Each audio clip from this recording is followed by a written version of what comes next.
တက်ဝါတာလုပ်ဖို့အတွက်ပူစီနံလိုမယ်တခွားသီးလိုမယ်တမယာသီးသို့မဟုတ်တံမျိုးသီးလိုပါမယ်ပြီးရင်အဲ့ဒါလေးတွေအားလုံးကိုစားလေးနဲ့ပို့ဆေးလိုက်ပါမယ်စားနဲ့ပို့ဆေးလိုက်တဲ့အတွက်ဒီတမယာသီးနဲ့တခွားသီးရဲ့အခါတက်တွေလျော့သွားတာပေါ့နော်ဒီရေထိန်ပြီးတောက်တဲ့အခါမခါတော့ဘူးတက်ဝါတာရဲ့ကောင်းကျိုးလေးတွေကကြတော့ဒီခန္ဓာကိုယ်ဥမာကြီးထဲမှာရှိတဲ့မကောင်းတဲ့အညစ်အကြေးတွေကိုလျှော့ချစေတယ်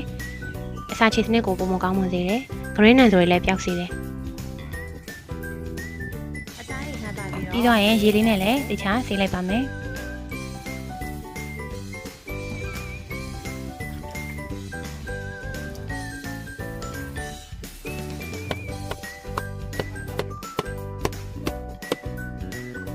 ကဲပူးလေးထဲမှာထည့်မယ်အားလုံးရေးစိမ်မှုအတွက်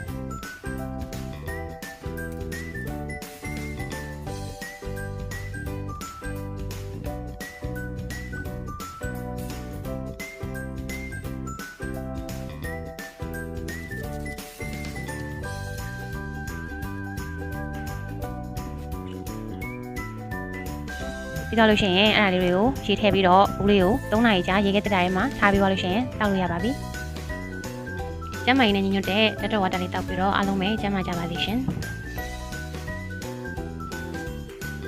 အားလုံးပဲနောက်ဗီဒီယိုလေးတွေမှာပြန်လည်ဆုံတွေ့ကြပါမယ်နော်။တတ်တာ